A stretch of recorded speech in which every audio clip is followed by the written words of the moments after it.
নমস্কার বন্ধুরা, ঝর্ণা কিচেন সবাইকে স্বাগত। আশা করি সবাই ভালো আছেন। আজকে আরেকটি রেসিপি নিয়ে আসি। আজকে তৈরি করব ভাতের চাউলের গুঁড়ো দিয়ে ভাপা পিঠা। আমরা এখানে ভাতের চাউল গুঁড়ো নিয়েছি, আর নিয়েছি নারকেল কোরানো, আর নিয়েছি পাটালি গুড়। খুব সহজেই তৈরি করে নিব ভাপা পিঠা। প্রথমে আমরা ভাতের চাউল গুঁড়োটাকে লবণ দিয়ে ভালোভাবে মাখিয়ে নিতে হবে। আপনারা তো আতপ চাউলের গুঁড়ো দিয়ে ভাপা পিঠা খেয়েছেন, এবার ভাতের চাউলের গুঁড়ো দিয়ে ভাপা পিঠা তৈরি করে খাবেন। এই কনকনে শীতে এতটাই মজার হয়, অনেক টেস্ট এবং অনেক মজার। ভালোভাবে মেখে নিতে হবে। এখন নর্মাল জল দিয়ে চাউলের গুঁড়োটাকে একটু শুকনো শুকনোভাবে গুলে নিতে হবে।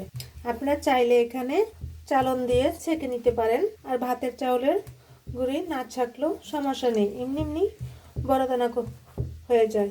কেউ বুঝতেই পারবে না যে এটা চালনে দিয়ে ছেঁকে নিয়েছি। ঠিক এরকম করে নেবেন এবং হাত দিয়ে এভাবে ঝুরঝুরে করে দিলেই সুন্দর বড় দানার মতো হয়ে যাবে।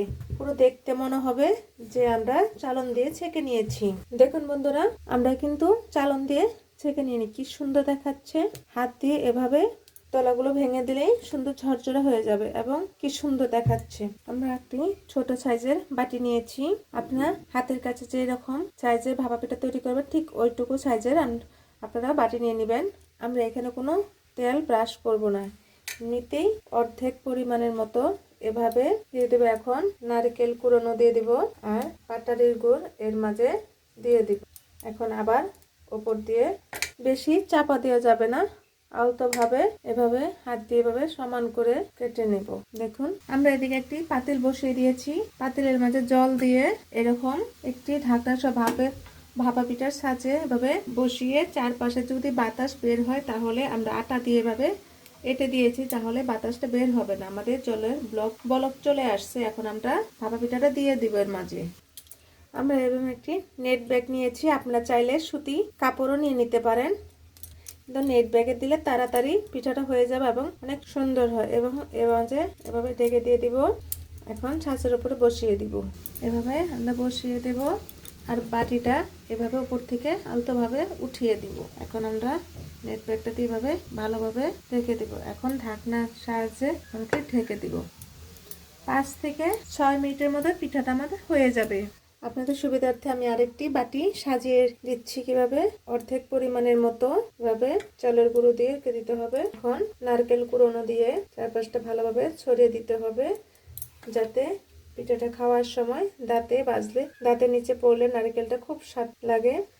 এখন আবার আমরা এভাবে ভালোভাবে ঢেকে দিব। দেখুন, আজকে তৈরি হয়ে গিয়েছে। দেখুন আমাদের পিঠাটি কত সুন্দর হয়েছে। কেউ বুঝতেই পারবে না যেটা ভাতের চাউলের পিঠা, কতটা তুলতুলে হয়েছে। এভাবে আমরা সবকটি বানিয়ে নিব। দেখুন বন্ধুরা, আমাদের ভাপা পিঠাটি কত সুন্দর হয়েছে। দেখতে যেমন সুন্দর হয়েছে, খেতে অনেক অনেক টেস্ট হয়েছে। আপনারা অবশ্যই কমেন্টে জানাবেন।